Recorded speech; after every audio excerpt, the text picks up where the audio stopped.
talakayan sa DWIZ. Paghimay sa mga isyong pambayan. Panayam sa mga personalidad sa likod ng balita. Komentaryong umaatikabo. Balanse at patas na pananaw sa mga usapin. Ito ang balita at talakayan sa DWIZ.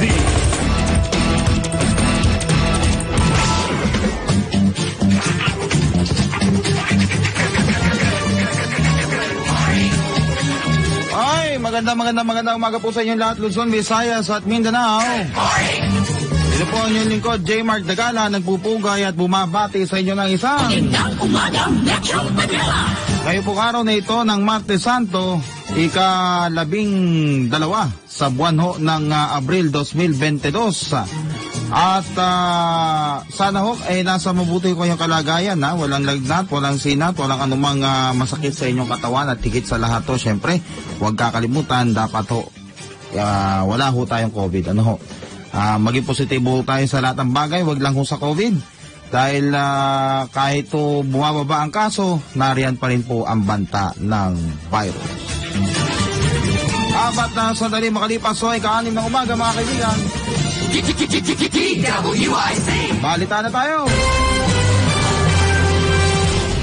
Sa ulo ng ating mga balita, signal number 1, dulot ng bagyong Agaton, nananatiling nakataas sa ilang lugar sa bansa bilang ng mga nasawi dahil sa landslide sa Visayas, pumalo na sa 25. DWIZ. Tapias presyo sa mga produktong petrolyo epektibo na ngayong araw. DWIZ. Pero singil sa kuryente, tataas ngayong buwan. DWIZ. National Capital Region Police Office o NCRPO naka-full alert na ngayon Semana Santa. Department of Health may paalala sa mga magbabakasyon ngayong Holy Week. DWIZ. Libreng sakay ng pamahalaan, posibleng palawigin. DWIZ. Kaso ng COVID-19 sa bansa sa nakalipas na isang linggo, pumalo sa halos 2,000. Pilipinas hindi na muna bibili ng COVID-19 vaccine sa ibang bansa. DWIZ. Pagsusot ng face mask mananatili hanggang sa pagtatapos ng termino ni Pangulong Rodrigo Duterte. DWIZ. Yun daw hong pre-shaded balot, sabay tinawag na fake news ang COMELEC. DWIZ.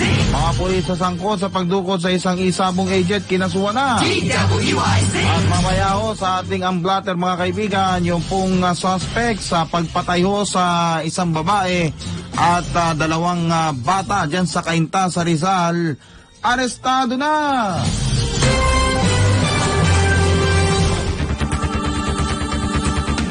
5 minuto makalipas sa ika-6 na umaga. DWIZ.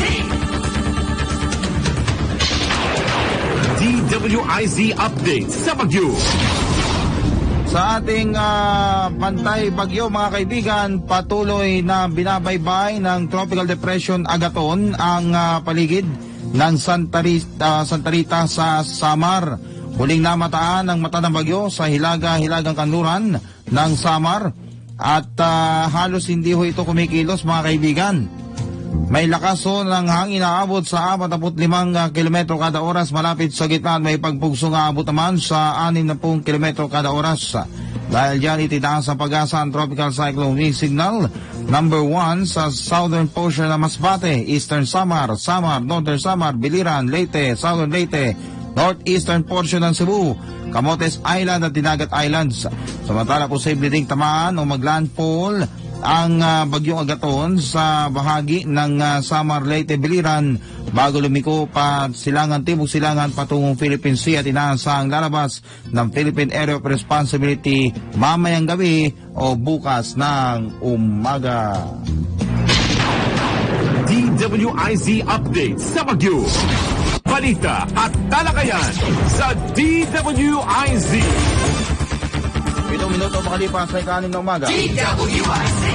Pumalo na sa 22 bilang ng mga nasawi sa Baybay City sa Leyte. Bunsod pa rin ang pananalasa ng bagyong Agaton. Ayon sa Philippine National Police o PNP, 21 sa mga nasawi ay mula sa Barangay Maihi, Katangos at Bunga, habang ang bunsod ng malawakang bunsod ho na nangyaring landslide. Isa naman ho na itala sa Barangay Caranas, Motyong sa Samar dahil sa pagkalunod. Mayroon ding 2 napaulat kahapon ng umaga kung saan nakuha ang mga labi. Sa ngayon ay nagsasagawa pa rin ng search and rescue operations at retrieval ang mga otoridad sa mga nawawalang individual habang patuloy na inalam ang pagkakakilanlan ng mga nasawi. 3 ang patay habang isa naman ang nawawala sa Davao Region. Busod pa rin ang pagbaha dulot ang malakas na ulang dala ng bagyong Agaton. Ayon kay Davao de Oro Provincial Disaster Risk Reduction and Management Office Head Joseph Randy Loy, edad 65 at 67 anyos ang dalawang nasawi na naitalaho sa bayan ng Compostela. Kapwa nalunod ang mga ito habang isa ang taga-Mungkayo na napaulat na nawawala. Isa inailalim na rin sa state of calamity ang Davao de Oro matapos maapektuhan ng pagbaha ang nasa 4,600 pamilya.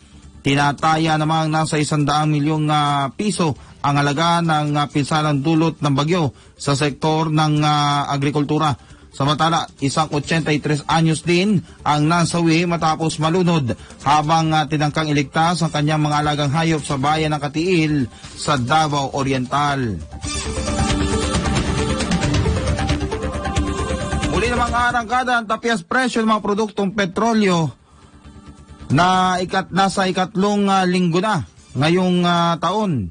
Batay sa abiso ng kumpanyang Philippine Shell, Petron, Sea Oil, PTT Philippines, Total, Unioil, Petrogas at Phoenix Petroleum, aabot sa piso ang bawas presyo sa kada litro ng gasolina habang 35 sentimos naman sa kada litro ng diesel at 3 piso naman sa kada litro ng kerosene na kanilang ipatutupad epektibo alas 6 ngayong umaga. Epektibo na huyan mga kaibigan, kaya magpapultak na kayo. Magkakaroon din ng tapias presyo sa mga produktong petrolyo nakahalintulad ng halaga ang kumpanyang Caltex. Epektibo naman kanina pang hating gabi. Habang ang Clean Fuel ay magpapatupad ng kanilang tapias presyo sa mga produktong petrolyo ganap na alas 8 mamaya. Ang naturang oil price rollback ay bunsod na patuloy na paggalaw ng presyo na langi sa world market. Ipinagunutan ng Department of Energy sa upstream oil and gas firm na PXP Energy Corporation na suspindi ng exploration ng service contracts nito sa West Philippine Sea. Ito hanggat wala pang go signal mula sa Security, Justice and Peace Coordinating Cluster ng pamahalaan. Pinupirma ng PXP na natanggap na nito ang kopya ng kautusan ng Energy Department noong pang-Abril at 6 na nilagdaan mismo ni Energy Undersecretary Donato Marcos. Tataas ang singil sa kuryente ng Meralco ngayong buwan. Ipinabatid ng Meralco na nasa 54 sentimos ang taas singil sa kada kilowatt hour para sa April billing. Katumbas ito ng 107 pesos na dagdag singil sa kuryente para sa mga kumukonsumo ng 200 kilowatt per hour. 161 pesos naman para sa mga kumukonsumo ng 300 kilowatt per hour. 215 pesos para sa 400 kilowatt per hour. At 268 pesos naman sa mga kumukonsumo ng 500 kilowatt per hour. Idinahilan ng Meralco ang pagsirit ng singil sa kuryente ng independent power producers at gayon din ang wholesale electricity spot market o SM. Magugutang noong isang buwan ay tumaas din ang singil ng kuryente ng Meralco. Naka-full alert na ang National Capital Region Police Office o NCRPO bilang paghahanda sa mahal na araw. Ayon kay NCRPO Chief Police Major General Felipe Natividad, inatasan na nito ang kanyang mga district commanders na tiyakin ang kaligtasan ng publiko sa panahon ng Semana Santa. Kabilang sa mga babantayan ng mga otoridad, ang mga shopping mall, mga simbahan, mga vital installations tulad ng terminal ng bus, mga paliparan, mga pantalan, at iba pang mga pasyalan upang mapanatili ang kapayapaan at kaayusan. Sinabi naman din aktibidad na layunin ng kanilang tanggapan na maiwasan din ang iba't ibang uri ng krimen ngayong Semana Santa. Pinaiwan naman ng Department of Health ng Calabarzon ang mga magsisipagbakasyon ngayong Semana Santa na dali na kanilang mga vaccination card at patuloy na sundin ang COVID-19 safety protocols. Ayon kay Dr. Ariel Valencia, pinuno ng DOH Calabarzon, kabilang sa mga Holy Week, kabilang ang Semana Santa sa pinakasagradong panahon ng mga Pilipino, ngunit hindi pa rin dapat kalimutan na nariyan pa rin ang banta ng COVID-19. Dapat anya maging maingat, magsuot ng face mask at panatilihin ang physical distancing. Kaya di na madala sa paghuhugas ng kamay gamit ang sabon o malinis sa tubig. Maliban dito ay pinalalahanan din ng ahensya ang publiko kaugnay sa mga karaniwang sakit tulad ng sore eyes at conjunctivitis, heat rash, sunburn, heat cramps, heat stroke, mga ubo, sipon, dahil na rin sa pabagong panahon. Pananuwiin pa ng Department of Transportation ng DOTR ngayong linggo mga ruta para sa libreng sakay ng mga pasahero sa ilalim ng ikatlong phase o ikatlong yugto ng Service Contracting Program. Ayon kay Transportation Undersecretary Mark Steven Pastor, sakop ng libreng sakay maging ang mga pampublikong sasakyan sa Visayas at Mindanao tulad ng POV, UV Express at mga bus. Ang EDSA Bus Carousel ang kauna-unahang ruta na binuksan sa ilalim ng naturang inisyatiba. Sa ilalim ng Service Contracting Program, tatanggap na ang mga bus driver sa EDSA Busway ng 84 na piso mula sa dating 82 piso kada kilometro. Habang ang mga jeepney drivers naman at iba pa mga tsuper ng bus ay tatanggap ng 55 pesos mula sa dating 54 pesos sa kada kilometro, may pasahero man o wala. Umabot na sa 1,906 ang karagdagang kaso ng COVID-19 na naitala ng Department of Health simula noong Abril 4 hanggang 10. Sa mga bagong kasong ito ay wala naman sa mga ito ang mga lubha o kritikal ang nararamdaman. Itong Lunes, mayroong 707 malubha at kritikal na pasyente na naka-admit sa mga ospital dahil sa COVID-19. Nasa 272 naman ang daily average cases na mababa sa 20% kumpara sa mga kasong naitala noong Marso 28 hanggang Abril 3. Samantala karagdagang 428 naman ang nadagdag sa listahan ng mga pumanaw.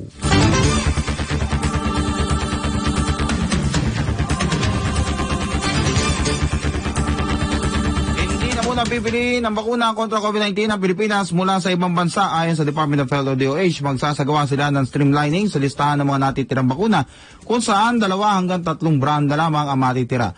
Nabatid na sa tanong kung hihimukin ng DOH ang Food and Drug Administration at tanggalin na ang brand mula sa Emergency Use Authorization. Sinabi ni Health Undersecretary Maria Rosario Vergere na kailangan munang matanggap ang Certificate of Product Registration ng mga ito. Nakangahulugan na na-evaluate na ang bakuna kung mayroon ng CPR, kaya desisyon na ng mga COVID-19 brands na itigil at alisin ang kanilang EUA. Higit naman ni Pangulong Rodrigo Duterte na hindi niya patatanggal ang polisiya ng mandatory use ng face mask hanggang sa pagtatapos ng kanyang termino.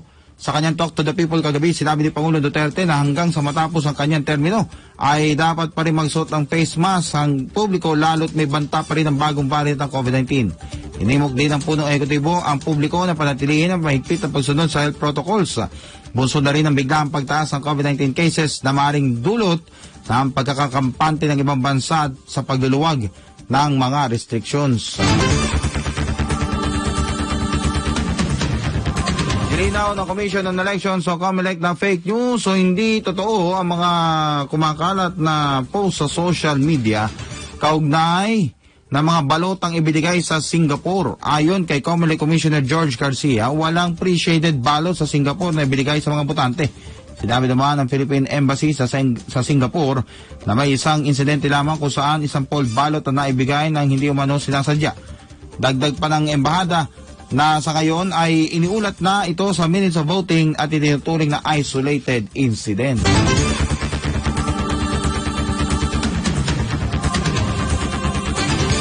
Inireklamo na sa tanggapan ng Department of Justice ang 6 na pulis na sangkot sa pagdukot sa isang master agent ng online cockfighting o isabong sa San Pablo City sa Laguna noong isang taon. Kinilala ang mga pulis na sina Police Staff Sergeant Daryl Paghangaan, Patrolman Roy Navarrete, Police Lieutenant Henry Sasaluya, Police Master Sergeant Michael Calaveria, Patrolman Regil Brosas, at ibang pang John Does. Kinasuhan sila ng paglabag sa Article 267 ng Revised Penal Code o Kidnapping and Serious Illegal Detention sa tanggapan ng DOJ ng kanilang dukutin ang isang Ricardo Lasco sa San Pablo City sa Laguna. Nakuha sa mga ito ang pera, gamit at cellphone, gayon din ang alahas na abot sa halos 700,000 piso. Nadisarmahan ng mga pulis at under restricted custody sa Regional Headquarters ng Police Regional Office 4A o Calabarzon PNP habang dinirinig naman ang kaso laban sa kanila. Oras natin 18 minutos makalipas sa ika-6 na umaga. Balita at talakayan sa DWIZ. 20 minutos makalipas sa ika-6 ng umaga. Tanggapan na tayo ng pag-ulat mula sa labas ng himpilan. DWIZ Patrol Report. Hoy, Vice Presidential bid ni Senate President Vicente Tito Soto. Handa raw i-endorso ni Senador Manny Pacquiao sakaling may go signal na kanyang running mate. Alamin natin ang detalye mula kay Patrol 19, Celio Ortega Bueno. Itinanggi ni Presidential Aspirant Senator Manny Pacquiao ang mga report na nagsasabing inendorso na niya ang Vice Presidential bid ni Senate President Vicente Soto III. Ayon kay Senator Pacquiao, mangyayari lang ito kung may pag-aproba o go signal ng kanyang running mate na si Deputy Speaker Lito Atienza. Git ni Pacquiao, i-endorso lang niya si Senate President Soto kapag ginusto ni Atienza. Malinaw naman anyang sinabi ni Atienza na magigibway lang siya kung magigibway din si Senator Panfilo Lacson. Hindi naman anya maganda na pupunta siya sa political rally ng Lacson-Soto tandem kung may Vice President pa siya. Git ni Pacquiao, walang problema para sa kanya na i-endorso si Senate President Soto dahil magkaibigan sila at magkasama sa grupo na binansagang Macho Blaca. Pero committed na anya siya sa kandidatura ng kanyang katandem na si Atienza, maliban na lamang kapag tuluyan na itong matras sa Vice Presidential race. Una rito'y inimbitahan si Pacquiao ni Senator Lacson sa kanilang political rally sa Quezon City nitong nakalipas na weekend kung saan handa itong i-share kay Pacquiao ang kanyang running mate na si Senate President Soto. Ito sa Patrol 19, Celly Ortega Bueno, nagulat sa impilang metodong lakas sa DWIZ. Maraming salamat, Patrol 19, Celly Ortega Bueno. At sa pagkakataon pong ito, nasa linya na natin ang Traffic Senior Manager ng North Luzon Expressway at Manila North Tollways Corporation, MNTC. Walang delay ba, kundi si Robin Ignacio. Robin, magandang umaga. J. Mark Dagala, tayo sa DWIZ. Magandang umaga po at magandang umaga din po sa ating mga tagapakinig sa DWIZ. Yes, Sir Robin, kamusta ang sitwasyon ngayon sa North Luzon Expressway? Nagsisimula naman dumagsa yung ating mga biyahero. Apo, sa ngayon po, wala pa po tayong pagdagsa. Meron pong tuloy-tuloy na pagpila po, konting pagpila po dito sa ating mga cash lanes sa may papasok dito sa Expressway, itong toll plaza po natin dito sa Balintawak, Mindanao at Karuhatan. Pero hindi pa po ito yung sinasabi natin pagdagsa ng ating mga kababayan. Ito po ay normal na volume po ng rush hour na ganitong oras po. Ayun. Pero kung sakasakali man, mga kailan natin naasahan na merong, sabi nga yung Holy Week Exodus na inaabangan natin na Sir Robin? Apo, ang pinaghandaan po namin ay itong Miyerkules po. Bukas po ang tanghali po. Umpisa na po siguro yung pagdami ng ating mga kababayan pauwi ng probinsya. Tuloy-tuloy po yan hanggang gabi.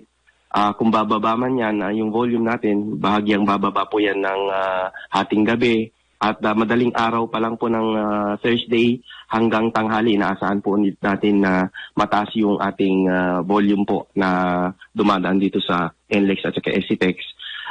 Napaghandaan naman po namin ito at mula pa lang po nung Friday, nagdagdag na po kami ng mga deployments ng patrol namin at saka mga tellers.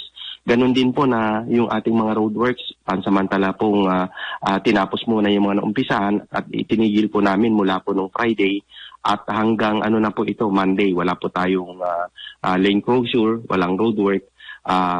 Maliban na lang po kung meron po talagang safety repair na kailangan panandali ang gawin po. Opo.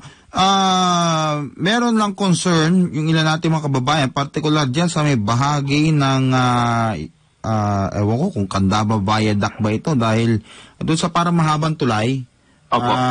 manggagaling ka ng Bulacan patungong Pampanga, meron dyang portion na may zipper lane at ginagawa yung tulay dyan. Kamusta na yun? Naayos na ba yun? At yun po yung nabanggit ko kanina, kasama po yan. Pansamantala po, tinapos muna yung isang area ng Links Club Rehabilitation. Naglalagay tayo actually ng mga Bailey Bridge at meron po tayong counterflow po sa southbound pagka ito ay ginagawa. Sa ngayon po, bukas po lahat yung lane natin dyan. Pagkatapos po ng Holy Week, saka po ulit natin itutuloy yung pag-rehabilitate ng Candaba Viaduct. Yung northbound po kasi tapos na po yung southbound nung nakaraang taon. So yung northbound na yung ginagawa? Tama po, yung northbound. Pero sa ngayon po, bukas po lahat yung ating lane. Wala po tayong counterflow sa ngayon. Okay. So walang aasahan na para kasi doon sa zipper lane na yun, parang doon nagba-bottleneck. At least nasabi niyo yan, para at least smooth yung daloy ng ating mga sasakyan. Ano ba yung mga inaasahan na sabi nga magba-bottleneck na mga exits natin on the stretch ng North Luzon Expressway as well as SCTEX? Pagka ganitong Holy Week po, yung nabanggit natin na dagsaan na araw at oras, makikita po natin na dito pa lang sa papasok po sa Expressway, panorte, o di kaya yun naman pong papasok dito sa SCTEX, south, yun pong ating cash lanes. Doon po talaga pumipila ng mahaba at kailangan po talaga kung pwede mag-RFID na po itong ating mga motorista at siguraduhin lang po na meron po silang sapat na load para maayos po yung pagdaan at makakatulong na mapapabilis natin yung pagdaloy ng traffic dito sa ating mga toll plazas. Oo. Naayos na ba yung ilang mga issues sa Robin para lang sa kabatiran ng ating mga kababayan, mga tagapakinig, lalo na yung mga motoristang regular na dumadaan niya? Kasi ang ilan sa mga nagiging concern kapag ka nagpapaload ay hindi naman real time na naipapasok yung kanilang load at pagpasok nila dun sa toll, either hindi pa rin sila, kumbaga, either yung balance nila ganun pa rin or minsan nagne-negative pa sila kahit na sila ay nakapag-load na. Opo. Yun po. Mula po nung itong early 2022, malaki na po yung ating na-improve sa system po natin. Yung mga reloading po na nababanggit po natin na yung load nila ay pumapasok po pagkalipas ng mga isang oras o mahigit pa. Ngayon po, mabilis na po yung ating pagpapareload. In matter of minutes lang po, pumapasok na po yung load. At yung ating mga reloading partners, yung pong listahan po nila, pwede lang po nilang i-visit yung website ng EasyTrip, www.easytrip.ph. Nandun po lahat yung ating reloading partners po. Makikita po nila yung listahan ng reloading partners. O di kaya meron din po kaming nilaunch na bagong app sa cellphone, sa mobile gadgets. Pwede po nilang i-download yung MPT Drive Hub. Doon po meron na rin pong RFID transactions. So habang bumabiyahe papalapit po sa expressway, pwede rin po mag-reload ng RFID using po yung app. At yun nga po, ang nabanggit ko, sa mga few minutes po, papasok na po yung kanilang kanilog. Opo, Sir Robin, so, mahalaga maulit natin yung app na yung website na inyong binanggit kanina, MTP, as in Mama Tango. MPT, Metro Pacific Tollways. Metro Pacific Tollways. MPT po. Okay. MPT Drive Hub po. Pwede lang po i-download po from Google Play or App Store po. Ayun. So, at least maganda kung malaman niya ng ating mga kababayan. At kami rin dito, paulit-ulit din namin sasabihin niya para at least sa gayon, may kaya yung ating mga kababayan na i-download ito para sa mas mabilis na transaction, di ho ba? Opo, makakatulong po sa mabilis na transaction po yung ating bagong app. Opo. May naging paggalaw na ho ba sa toll fee natin nito mga nakalipas na mga buwan na Sir Robin or status ko pa rin tayo? Sa ngayon, wala pa po mula pagpasok po natin itong taon na to. I see. Nung nitong nakalipas na 2 years na sabi nga medyo nakastay at home yung ating mga kababayan, kamusta naman ho ang operasyon ng North Luzon Expressway? Naging magkano ho ba yung sabi nga ibinaba nung mga dumadaan ho dyan? Kung bumaba man ho or nadagdagan pa ba yung mga dumadaan ho dyan? Opo, nung unang nag-implement ng ating gobyerno yung maigting na quarantine protocol, talaga pong wala po tayo halos volume na dumadaan dito sa expressway. Pero habang nagluluwag po ang ating gobyerno sa quarantine protocols, bumabawi naman po yung ating volume or dumadami naman yung ating mga kababayan na nakakapagbiyahe na at pumapasok na po sa trabaho. So sa ngayon, itong Holy Week na to, inaasahan namin na maaring lumapit na o ma-reach na po yung level ng volume po natin nung bago mag-pandemic po. Sir Robin, nasa inyo hong pagkakataon para muling palalahanan yung ating mga motorista babaybay ho dyan sa North Luzon Expressway ngayon hong Semana Santa para ho sa kanilang ligtas at mapayapang biyahe po. Opo, idagdag ko lang po na yung aming implementation or launching ulit po ng ating Safe Trip Mo Sagot Ko na motorist program. Meron po tayong free towing para sa mga class 1 to the nearest exit po. Umpisa po yun Miyerkules or bukas po ng 6 a.m. hanggang 6 a.m. din po ng Monday after Easter Sunday po para mas mabilis po yung pag-clear natin ng insidente. At sa ating mga motorista, yun po lagi nating paalala, sana po ma-check o ma-ensure po nila na nasa tamang kondisyon po yung kanilang mga sasakyan bago bumiyahe. Ganun din po yung magdadrive, sana po nasa tamang kondisyon din po. At yun nga po, habang bumabaybay, kung mayroon man po silang concern, pwede po silang tumawag sa 135,000 yung ating hotline. At ganun din po na in-encourage nga po natin ang ating mga motorista na magpakabit na o gumamit na po ng RFID at siguraduhin lang po na merong sapat load yung kanilang RFID para mas maayos po yung pagdaloy ng ating traffic dito sa ating mga toll plazas. Yun. Magandang umaga po. Yun. Maraming salamat, Sir Robin, sa pagpapaalala sa ating mga motorista. Maraming salamat at magandang umaga po. Salamat po at magandang umaga po. Yan po mga kaibigan, si Ginoong Robin Ignacio, ang Traffic Senior Manager ng North Luzon Expressway, Manila North Tollways Corporation. Oras! Alas 6:32 sa umaga. Balita at talakayan sa DWIZ. Alas 6:34 na ho ng umaga mga kaibigan. At tanggap ulit tayo ng pag-uulat mula sa labas ng himpilan. DWIZ Patrol Report.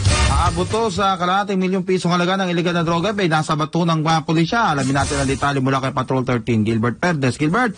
Mahigit kalating milyong pisong halaga ng hininalang Cebu ang nakumpiska ng mga otoridad mula sa 3 drug suspects.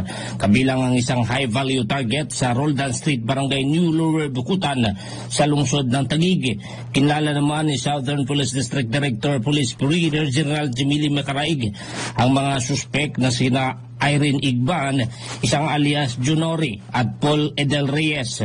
Maliban naman sa 500 pisong buy-bust money, nasabat din sa operasyon ang isang pitakat, higit 520,000 pesos na halaga ng munisipyo. Sasampahan naman ng kaukulang reklamo ang mga naturang suspect. Patrol 13, Gilbert Perdes, nag-ulat para sa pilang may todong lakas, DWIZ. Maraming salamat, Patrol 13, Gilbert Perdes. At nasa linya na natin ngayon ang Public Relations Head naman ng Manila Electric Company o Meralco, si Binibining Claire Feliciano. Miss Claire, magandang umaga po sa inyo. Magandang araw po si J. Mark at sa lahat ng nakikinig ng balita at talakayan ngayong umaga. Apo, Miss Claire, una po sa lahat, may anunsyo po ang ating Meralco sa ating mga consumers sa ngayon pong buwan ng Abril. Yes, Sir J. Mark, no, kakaanunsyo lamang po namin, mayroon kaming halos 54 centavos per kilowatt hour na pagtaas sa electricity rates ngayong buwan ng Abril. Katumbas po iyan ng 107 pesos pagsingil sa electric bill ng isang typical na household na kumukonsumo ng 200 kilowatt hours buwan-buwan. Itong increase po natin ilang buwan dahil po yan sa pagtaas ulit ng generation charge. Around 60% po kasi yan ng total bill ng ating customers, no? And ito po ay isang pass-through charge na napupunta naman sa mga suppliers o yung pinagkukunan ng kuryente kagaya ng wholesale electricity spot market. Pero even after this April increase, sir, no, ang rate po ng Meralco para sa 200 kWh na residential customer, mas mababa pa rin po yan kumpara nung rates noong April 2019 at even noong April 2012. So, ibig sabihin po niyan, this month po, our customers are still paying less compared to pre-pandemic or even 10 years ago. Ayun. Pero parang kahapon dun sa press conference na isinagawa ho dyan sa Meralco, binabanggit ho na itong 50 centavos sa ito, kung tutusin, mababa pa ito. Dahil kung tutusin, mas mataas sana yung magiging increase nga lang due to a ERC resolution. Ano po ba ito? Pakipaliwanag nga po. Opo, tama kayo, J. Mark, no? So, ang Meralco kasi, ginagawa po namin ng lahat para naman matulungan yung aming mga customers. So, for this month, itong dagdag singil, tulad ng inyong nabanggit, mas malaki pa dapat yan. And ang ginawa po namin, nakapag-coordinate po kami sa ERC, gayon din sa aming suppliers kung saan nanggagaling yung kuryente, para huwag na po munang singilin yung ilang bahagi ng generation costs nila, no? So, nakatulong po yan para mapababa na lamang natin yung singil na sa 53.63 centavos per kilowatt hour. So, ito pong ginawa po namin ito, nireview po ito at inaprobahan naman ng Energy Regulatory Commission. And kami sa Meralco, we hope that through this, makakatulong naman po kami sa aming mga customers. Opo. At speaking of kuryente, ngayon pong tag-init, Semana Santa, hanggang meron na naman po tayong halos isang buwan bago po ang darating na halalan. Gaano na po ba kahanda ang COMELEC para po, ang Meralco rather, para po tulungan ng COMELEC sa pag-i-ensure ho ng isang brownout-free na eleksyon? Opo, napakagandang tanong yan, Sir J. Mark, no? Bilang bahagi ng Energy Task Force Elections, sinisiguro ng Meralco na magkakaroon ng maaasahang serbisyo ng kuryente sa paparating na halalan. Tuloy-tuloy po ang koordinasyon namin sa Department of Energy, sa COMELEC at sa iba pang mga pribado at mga ahensya para masiguro na magiging maayos ang takbo ng parating na halalan. Sa Meralco po kasi, mayroon tayong halos 3,000 na polling centers, canvassing centers at vital election sites sa loob ng aming franchise area. Although historically po, wala naman po kaming nagiging problema tuwing election period dahil nga po meron naman po kaming mga contingency plans in place kung sakaling magkaroon ng mga isolated na problema. Handa po ang aming crews, contractors, pati na rin ang aming call center group na tumugon at aksyon kahit anong electricity-related incidents. And meron din po kaming mga generator sets, mobile generator sets, meron din mga floodlights na nakascatter yan strategically all over our franchise area para kung sakaling magkaroon ng problema, tatakbo po agad ang aming crew dahil itong mga gamit na ito para hindi po tumagal itong problema na to at agad na masolusyonan. Tuloy-tuloy din po ang ginagawa naming inspeksyon at pagsasaayos ng aming mga electricity distribution facilities na nagsiservisyo sa mga critical na lugar na identify ng COMELEC. Ayun. At dahil nga ho dyan, Ms. Claire, ngayon, Semana Santa, marami hong magbabakasyon. Ano po ba ang paalala ng Meralco sa ating mga consumer po? Opo, no? So nakikita natin na itong Semana Santa, itong halalan, tatapat po ito ngayong tag-init kung kailan yung konsumo po. Historically, tumataas yan between 10 to 40%. So kami po, patuloy po talaga ang campaign namin for energy efficiency and in-equip po namin ang aming mga customers with tools and information that they can use naman para ma-manage nila yung konsumo nila, no? Since kapag tumataas po talaga ang konsumo, ang katumbas po niyan, mas mataas na babayaran sa kuryente, no? And advise our customers na alamin nila kung magkano ang nakukonsumo ng kanilang mga gadgets at appliances buwan-buwan. Meron po kami tinatawag na appliance calculator. Available po yan sa Meralco mobile app. Ang gagawin lang po ng aming mga customers, i-download nila ang mobile app, piliin nila yung appliance calculator, tapos ilalagay lang po nila dun kung magkano yung monthly bill nila, pipiliin nila kung ano yung appliances na ginagamit nila at saka kung gaano nila kadalas ito ginagamit. Tapos makukompute na po nila kung magkano po ba yung nakukonsumo nitong appliances nila. So very useful po ito para mas smart and mas manage ang aming customers yung paggamit nila ng mga appliances. And malaking tulong din po yan para malaman nila kung aling appliance ba o gadgets yung mas nakakatipid at kung alin yung mas malakas ang konsumo. So marami pa po kami mga practical tips and information sa kung ano mang gadgets or appliances na ginagamit nila. Available po yan sa aming website na www.meralco.com.ph. Ayun. At syempre, huwag din kakalimutan, no, yung mga magsisipagbakasyon, yung kanilang mga appliances, tiyakin siguro nila na talagang unplugged, lalo na't mawawala sila sa kanilang mga bahay, di ba? Opo, napakahalaga po yan na siguruhin nila na naka-unplug yung mga hindi ginagamit, lalo na yung mga design na hindi naman palaging nakasaksak, no? Para siguro natin na walang makukonsumong kuryente to habang nasa Holy Week break po tayo. Opo. Anyway, ma'am, baka may papaho kayong naisip paalala sa ating mga kababayan na sa inyo po ang pagkakataon. Salamat po, Sir J. Mark. No? Kapag tag-init, madalas na nagamit natin talaga ang cooling appliances natin, katulad ng electric fans at aircons. So, napakahalaga po na panatilihin nating malinis itong mga ito para masiguro natin na mas energy efficient sila.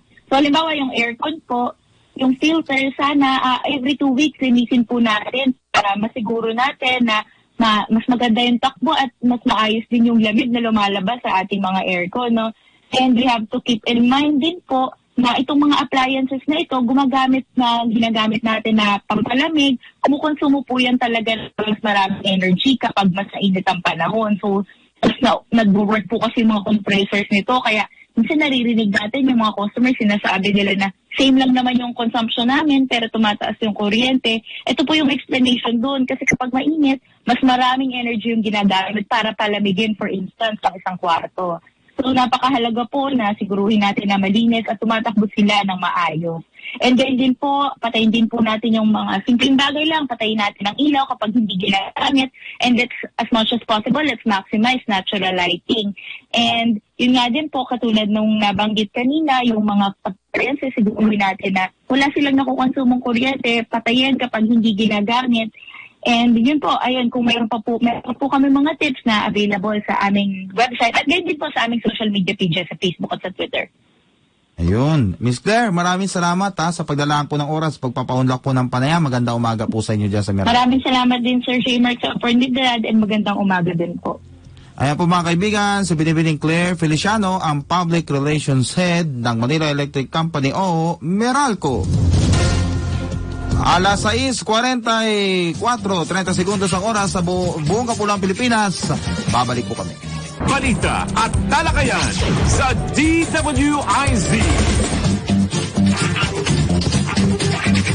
Hoy, alas 6:46 mga kaibigan, 14 na sandali bago po ang alas 7. Sa iba pa po natin mga balita, itinanggi yun ng konsulada ng Pilipinas sa United Arab Emirates, no? Yung pong mga ulat na meron din hong pre-shaded ballot incidents dyan ho sa bahagi ng UAE sa unang araw ho ng overseas absentee voting. Sinabi po ayon po sa PCGO, yung Philippine Consulate General's Office ho, dyan ho sa UAE, na wala namang iniulat na irregularidad ang mga poll watcher mula sa 5 magkakaibang political party na nakatalaga. Dyan ho sa mga polling places. At ipinunto pa ng konsulada na kung meron mang ganitong insidente ay recorded at opisyal itong isusumite sa Commission on Elections para bigyan ho ng karampatang aksyon. At nasa gayon Nagugatoy kasi ito sa pagkalat ng sa social media post na isang pre-shaded ballot ang nakita ng isang botante noong kahapon nung linggo, nung unang araw ho ng overseas voting. Inabisuan naman ng konsulada mga botante na mga Pilipino sa Dubai na maging mapagmatsyag laban sa anumang maling impormasyon at iwasan ng magpakalat ng mga balita. Speaking of baling balita ho, binatikos din nitong sina Senador Antonio Trillanes at Shell Jokno yung tinatawag daw nilang demolition job laban daw dito kay Vice President Leni Robredo at sa pamilya nito. Ginawa raw ho ng dalawa ang pahayag kasunod ang paglutang ng ilang screenshot sa Google search at Twitter na nagpapakita ng umano'y video ng anak ni Vice President Leni Robredo na si Aika, yung panganay na anak, na meron daw skandal, parang sex scandal. Sinasabi ho na nagsimula na ang paninira dito ho sa pangalawang Pangulo dahil sa lumalakas daw na kandidatura nito. Para naman kay Jokno na isa ring human rights lawyer, ito'y bagong script laban ng kalaban dahil sa desperado na ang pag-angat ng Vice Presidente sa surveys. Gayunman ho, batay pa rin ho sa pinakahuling survey ho ng Pulse Asia, nangunguna pa rin ho si dating Senador Ferdinand Bongbong Marcos na may malaking agwat sa kanyang mga kalaban at pangalawa lang po dito si VP Leni Robredo. At yun nga, meron hong sinasabi ho dito na itong kampo ni BBM sa kabila ho ng mainit na pagtanggap ho sa kanila diyan ho sa Leyte, hindi ho sila natuloy sa bahagi naman ho ng Cebu na dapat ho sana pupuntahan din nila. Bakit ho? Napakatindi raw ho kasi ng ulan, no, nadala nga ho nitong bagyong Agaton, kaya pinili ho ng mga organizers para sa kaligtasan daw ng lahat. Saka yun dito kay Attorney Vic Rodriguez, ang tagapagsalita po ng kampo ng dating senador, kansilahin na lamang po muna yung kanilang kampanya dyan ng Uniteam, dyan ho sa bahagi naman ng Cebu City. Dahil nga ho matindi rin ho ang hagupit na tinamasa ng naturang lungsod mula ho sa bagyong Agaton. Kaya inagpabiso ang kampo ni dating Senador Bongbong Marcos na sa kanilang mga taga-suporta dyan sa Cebu City na maghintay na lamang po ng kaukulang abiso kung kailan ho isasagatuparan yung kanilang campaign rally. Pero kahapon nasa Maasin, Leyte, yung ilang mga senatoriable ng Uniteam, kabilang na nga si Attorney Larry Gadon, no? Diyan sa Maasin, Southern Leyte, at doon ho sila nagsagawa ng kanilang campaign rally. Rain or shine. Mas sabi nga mas maraming dadagsa kung nandun pa yung presidential ball at vice presidential ball. Kaya for the safety of everybody, binabuti na lamang ho na ituloy na lang yung leg doon sa Maasin at maghintay na lang namang daw ho ng iba pa mga announcements para ho doon sa kanilang mga susunod pang mga campaign rally, dahil kailangan pong tutukan ang pagtugon ho dito ho sa kalamidad at para ho na rin sa kaligtasan ng lahat. Alas 6:51, siyam na sandali 30 segundos bago ang alas 7. Ang Blatter. Sa ating pong ang Blatter ngayong umagang ito, mga kaibigan ng Martes Santo, naharap po sa patong-patong na kaso ang suspect sa nangyaring pagnanakaw at pagpatay sa 24 anyos na ina, gayon din sa kanyang anak at pamangkin sa Cainta, Rizal. Kinilala ho ni Police Regional Office 4A Director Police Brigadier General Antonio Yara ang suspect na si Vergel Kahulaw Navalta, at naposidi po kinilala ng mga kapitbahay ng mga biktima. Nasa kote si Navalta matapos na siyang hainan ng warrant of arrest dahil sa isa pa niyang kaso na simple theft. Naaresto itong suspect dahil sa sa iwalay na kaso ho yan, mga kaibigan. Simpleng pagnanakaw pero wala kang kawala sa kamay ng batas. Ano ho? Natuntun ho siya dyan sa may bahagi ho ng Barangay Camposanto 1 Sur, sa bayan ho ng Moncada, lalawigan ng Tarlac. Nakuha sa kanya ang damit na siyang suot nang mangyari ang krimen, kaya din ang 10 inches.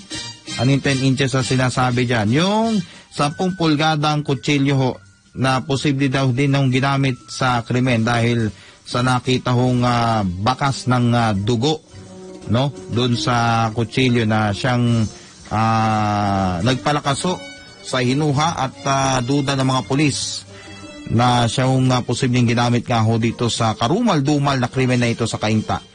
Dahil ho dito ay pinag-utos ni Police Brigadier General Antonio Yara ng Calabarzon PNP sa Cainta Municipal Police Office na magkasaw ng isang airtight case laban ho dito kay Navalta at tiyaking mapananagutan nito ang kanyang karumal-dumal na ginawa.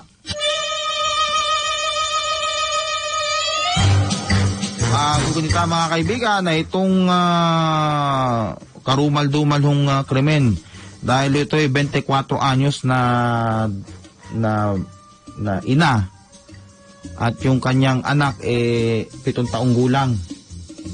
Walang kamalay-malay mga kaibigan. Natagpo ang nakahandusay na lamang ho doon sa kanilang inuupahang apartment dyan ho sa Cainta, Rizal. Nanlulumo ho yung kapatid sapagkat saka yung ina, lalo na yung ina. Sapagkat wala naman ho silang kilalang nakaaway naman ho nung babae. At tatahimik lang ho namumuhay doon sa bahay. Kasama ho nung mag-ina yung isa pa hong batang lalaki na nasa edad 11 anyos. Hamakin nyo ho, 2 bata at isang 24 anyos na babae na ina. Papasukin dun sa loob. Pinagnakawan na nga, nakuha pang patayin. Sino ba naman ang walang pusong buti nga na-aresto na ito. Dahil talagang sa panahon ho ngayon, malaki ang posibilidad na 2 bagay lang ho ang posibleng pag-ugatan ho, pagkuhanan ng lakas ang loob nitong lalaking are. Kung hindi illegal na droga, lulong sa sugal. 2 lang ho yan. 2 lang ho yan. At hindi ho tayo, sabi nga magkakahamali dyan dahil usually yung mga kaso na ganyan, yung 2 nabanggit na yan ang lumalabas lagi ng mga dahilan, ano ho. Kaya ho wala hong sabi nga magiging paraan para ho tayo ho maging kampante sa mga panahong ito sapagkat itong mga kriminal, itong mga pusakal na ito marami pa rin ho sila mga pag-alagala at hanggang ngayon ho sabi nga nananatiling malaya. Ilan pa ho bang mga inosenteng kabataan, ilan pa ho ba mga inosenteng sibilyan ang bibiktimahin itong mga damuhong are. Para ho doon sa mga dumadaan ho ng Taft Avenue sa lungsod ng Maynila, mga kaibigan abiso lamang po sa inyo ng Bureau of Fire Protection National Capital Region na yung pong bahaging yan ng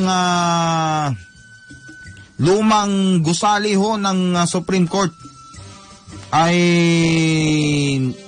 binulabog ho na sunog. Nasunog ho yung bahaging yan ng lumang gusali ho ng Korte Suprema sa Padre Faura sa lungsod ho ng Maynila. Batay ho sa ulat yan ng Bureau of Fire Protection National Capital Region. At batay ho sa inisyal na investigasyon,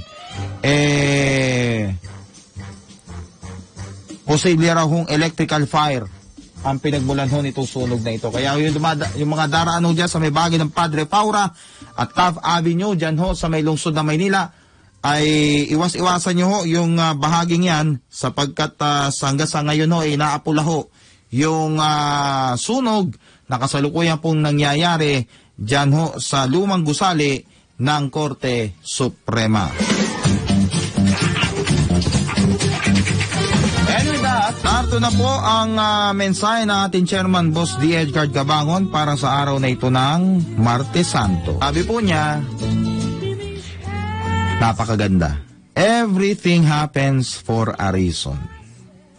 That very reason causes changes in our life. Sometimes it hurts. Sometimes it is very hard to understand. But in the end, it is all for the best. Never stop trusting God and His plans for us.